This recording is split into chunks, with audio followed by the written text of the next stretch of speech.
तो सबसे पहले बात करेंगे दिल्ली में प्रदूषण की और इस पर बढ़ते जा रहे रण की। राजधानी दिल्ली में कल से और ज्यादा प्रदूषण का स्तर बढ़ गया है। दिल्ली में AQI बढ़कर 326 तक पहुंचा। सोचिए 306 से 326 तक पहुंच गया, यानी सबसे खराब स्तर पर है हवा की गुणवत्ता।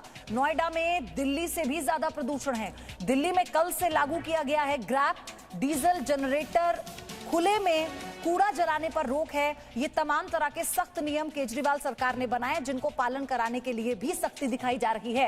लेकिन नोएडा का हाल बताया जाता है कि दिल्ली से भी ज्यादा खराब है। एयर क्वालिटी इंडेक्स AQI बढ़कर 226 तक दिल्ली में पहुंचा है और इससे ज्यादा बढ़ चुका है नोएडा में। यानी आबो हवा अब कैसे आपके लिए कोरोना काल में मुसीबत बनी है, आप इसी से अंदाजा लगाइए। क्योंकि 300 से ऊपर जाना और लगातार बढ़ते जाना ये बेहद खराब श्रेणी में आता है।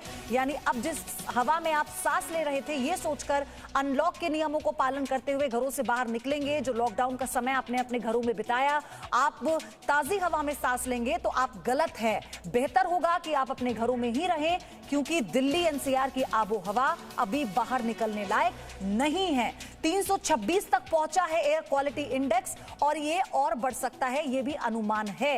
हालांकि दिल्ली में ग्रैप लागू किया गया, जिसमें डीजल जनरेटर, खुले में कूड़ा जलाने पर रोक लगाई गई है। अगर कोई ऐसा करते हुए पाया जाता है तो उस पर जुर्माना लगाया जाएगा, उस पर सख्त कार्रवाई की जाएगी। दिल्ली सरकार की तरफ से ये तमाम गाइडलाइंस भी जारी की गई हैं। लेकिन इसी के बीच कैसे जुबानी जंग प्रदूषण को लेकर दिल्ली NCR में देखने को मिल रही है, क्योंकि आरोप प्रत्यारोप का दौर शुरू हो चुका है और राज्य सरकार केंद्र सरकार पर ठीकरा फोड़ रही है और केंद्र सरकार ये कहती है कि तमाम मदद देने के बावजूद भी राज्य सरकार कुछ नहीं कर पा रही है। और अब आपको बताते हैं कि दिल्ली में प्रदूषण का स्तर पिछले हफ्ते में किस तरह से बढ़ा है। ये ग्राफ आप देखिए, आप 6 अक्टूबर से 15 अक्टूबर तक दिल्ली के हालात कैसे बद से बदतर होते गए हवा की गुणवत्ता के लिहाज से, वायु प्रदूषण को लेकर आप समझ पाएंगे। अगर 6 अक्टूबर की बात करें तो 177 था एयर क्वालिटी इंडेक्स, लेकिन ये बढ़ता गया। इसका जो स्तर है वो और ज्यादा खराब होता गया। 202, 216, 261 और 312। 15 अक्टूबर तक 312 और आज का जो आलम आप देख रहे हैं वो है 300 से भी कहीं ज्यादा। राजधानी दिल्ली में हवा की गुणवत्ता दिन बर दिन खराब होती जा रही है। आज भी दिल्ली में जो प्रदूषण का स्तर है वो बेहद खराब स्तर पर पाया गया है। आज दिल्ली का ओवरऑल AQI 326 पर है, जो कि वेरी पुअर कैटेगरी होती है, यानी कि बेहद खराब स्तर पर दिल्ली में आज प्रदूषण है। इस वक्त हम लोग आप देखिए अक्षरधाम पर हैं दिल्ली के, और पूरी तरह से धुंध आपको नजर आएगी आसमान में। पूरा जो आसमान है वहाँ पर साफ तौर पर देखा जा सकता है कि कितना ज्यादा प्रदूषण है। धुंध आसमान में छाई हुई है और ये जो प्रदूषण है, ये जो धुंध है, ये दिन पर दिन बढ़ती जा रही है। कल हमने देखा था इसी वक्त जो प्रदूषण का स्तर था वो 315 पर था और आज 326 पर है। तो हर दिन प्रदूषण का स्तर बढ़ रहा है। इसके अलावा दिल्ली NCR के जो और इलाके हैं वहाँ पर भी प्रदूषण का स्तर बेहद खराब है। नोएडा की अगर बात करें तो 348 और गुड़गांव की अगर बात करें तो 308 AQI वहां का है। तो हवा की गुणवत्ता खराब होती जा रही है। इसको लेकर के दिल्ली में कल से ग्रेडेड रिस्पांस एक्शन प्लान यानी कि ग्रैप भी लागू कर दिया गया है। पीयूषा शर्मा, जी मीडिया। तो आज दिल्ली की सुबह की आबोहवा कैसी है, मेरी सहयोगी पीयूषा ने आपको बताया। अब आप ये देखिए कि सब पर राजनीति कैसे हो रही है।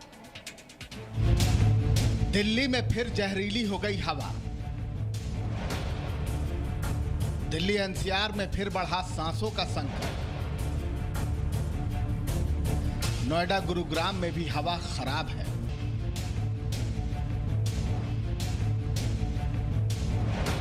सर्दियों का मौसम अभी थोड़ा दूर है, लेकिन दिल्ली NCR समेत उत्तर भारत के कई शहरों में हवा में जहर घुलने लगा है।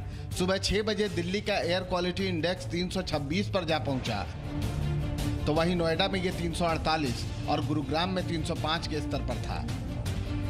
दिल्ली समेत देश के कई शहरों में सांसों का संकट गहराने लगा है और ऐसे में 9 साल की इस बच्ची का संदेश जरूर देखना चाहिए। बच्ची के हाथों में ये तख्ती सिर्फ दिल्ली नहीं, देश भर के लोगों को सावधान कर रही है, आम लोगों को भी, सरकारों को भी। एक परमानेंट सोल्यूशन उनको निकालना चाहिए। ऐसे टेम्पोरेरी सोल्यूशन को ऐसे से कुछ भी फायदा नहीं होएगा। इन बच्चों की तबीयत इस लोगों के तबीयत खराब हो रहे हैं, वो सब मर रहे हैं, तो प्लीज उनको बचाओ। हमारे लीडर्स को उनको एक्शन लेना पड़ेगा। प्रदूषण के खिलाफ ये एक मासूम की जंग है जिसे जब तक पूरा देश साथ मिलकर नहीं लड़ेगा जीत नहीं मिलेगी। दिल्ली में प्रदूषण बढ़ने के साथ साथ सियासी रण भी बढ़ने लगा है। केंद्र सरकार और दिल्ली की आम आदमी पार्टी की सरकार आमने सामने है। केंद्रीय पर्यावरण मंत्री प्रकाश जावड़ेकर ने कहा कि पराली की वजह से प्रदूषण सिर्फ 4% है। अभी तो केवल 4% लोड पराली का है, तो 96% प्रदूषण लोकल फैक्टर्स से है। यानी आपने यहाँ कचरे का प्रबंधन ठीक न करना, यहाँ भी बायोमास बर्निंग होती है, अनपेव्ड रोड्स रखना, धूल उड़ना, धूल का सप्रेशन काम न करना। हालांकि पर्यावरण मंत्री ने पंजाब सरकार से अपील की कि वो पराली जलाना बंद करे, लेकिन पर्यावरण मंत्री के बयान पर दिल्ली सरकार ने भी पलटवार किया। दिल्ली सरकार के मंत्री गोपाल राय ने पूछा कि 15 दिन पहले दिल्ली में एयर क्वालिटी इंडेक्स नॉर्मल था, तो फिर इन 15 दिनों में दिल्ली वासियों ने ऐसा क्या किया जो ऐसी स्थिति हो गई। केंद्रीय पर्यावरण मंत्री जी ने कहा कि दिल्ली के अंदर पराली से केवल 4% प्रदूषण पैदा होता है, लेकिन अभी हमारे समझ में नहीं आ रहा है कि 15 दिन पहले दिल्ली वही थी, दिल्ली के प्रदूषण पैदा करने वाले सारे स्रोत वही थे। 15 दिन में दिल्ली वालों ने ऐसा क्या किया जिसकी वजह से दिल्ली का एक्यूआई लेवल इतना बढ़ गया। प्रदूषण के खिलाफ इस जंग में दिल्ली सरकार ने कुछ बड़े कदम भी उठाए हैं। गुरुवार से प्रदूषण के खिलाफ रेड लाइट ऑन गाड़ी ऑफ कैंपेन शुरू किया गया। मुख्यमंत्री अरविंद केजरीवाल ने डिजिटल प्रेस कॉन्फ्रेंस से इसकी शुरुआत की। केजरीवाल ने कहा कि पड़ोसी राज्यों में पराली जलाने से ही दिल्ली का प्रदूषण बढ़ रहा है। अगर आप ऑफ करके ऑन करो गाड़ी, उससे ज्यादा ईंधन 10 सेकंड की आइडलिंग में खर्च होता है। तो अगर आप ऑफ कर दो और फिर ऑन करो, आपका फ्यूल भी काफ़ी बचेगा, धुआं तो बचेगा ही बचेगा, पोल्यूशन तो कम होगा ही होगा, आपका ईंधन भी काफ़ी बचेगा। दिल्ली में 15 मार्च तक जनरेटर पर भी प्रतिबंध लागू हो चुका है। सीएनजी पीएनजी जनरेटर को इससे छूट दी गई है। सड़कों पर मजदूरों से झाड़ू लगवाने पर भी पाबंदी लगाई गई है। संकट सांसों पर है, इसलिए प्रदूषण पर रण की जगह एक्शन चाहिए और बिना जन भागीदारी के ये लड़ाई जीती भी नहीं जा सकेगी। दिल्ली से पीयूषा शर्मा के साथ ब्यूरो रिपोर्ट, जी मीडिया। पीयूषा मेरी सहयोगी लगातार बनी हुई है हमारे साथ, आपको जानकारी दे रही हैं। पीयूषा, 326 एक्यूआई पहुंच जाना और आने वाले समय में लगता है कि इससे राहत मिलेगी दिल्ली वासियों को?